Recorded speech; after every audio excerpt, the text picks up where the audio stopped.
Dude, we're talking about some seriously spooky stuff today. We're talking about sleeper cells, man. Hidden in plain sight, just waiting for the signal to strike. Think about it. They could be anywhere, living in your neighborhood, working at your local coffee shop. They're masters of blending in, of appearing totally normal. But there are some telltale signs, some red flags that might just tip you off that something fishy is going on. We're going to break down 5 eerie signs that might indicate sleeper cell activity in your city. So buckle up, because this is where things get really interesting. So, you think you know your neighbors, huh? You borrow a cup of sugar, wave at them across the street. But what if behind those closed doors, something far more sinister is brewing? Rental properties, man. They can be hotbeds for sleeper cell activity. The first thing to look out for is frequent turnovers, like a new tenant every few months. No furniture, no personal belongings, just a ghost of a presence. Then you've got the weird modifications, soundproofing, for example. And then there's the social aspect. These guys they keep to themselves, always coming and going at odd hours. Faces hidden under hoodies, avoiding eye contact. It's enough to give anyone the creeps. Look, I'm all for supporting local businesses, but some of these places, they just scream front operation. I'm talking about businesses that just don't make sense, like a pet grooming salon that's never open and doesn't seem to have any animals. One of the biggest red flags is unusual hours of operation, like why is that convenience store only open from 2 to 4 in the morning?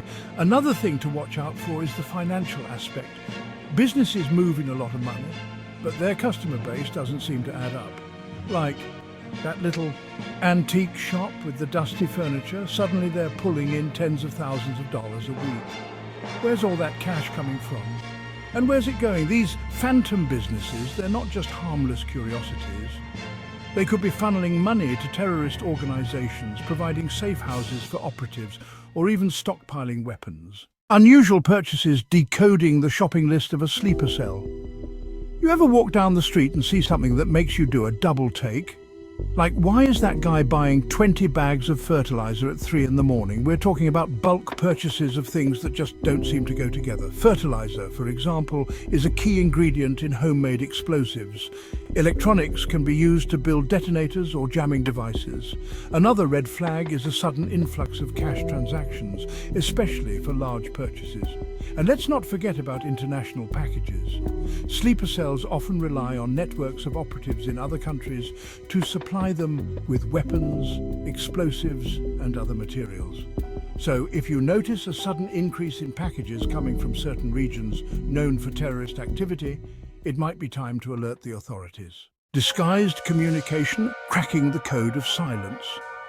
We live in a world saturated with technology, right? Smartphones, social media, the whole 9 yards.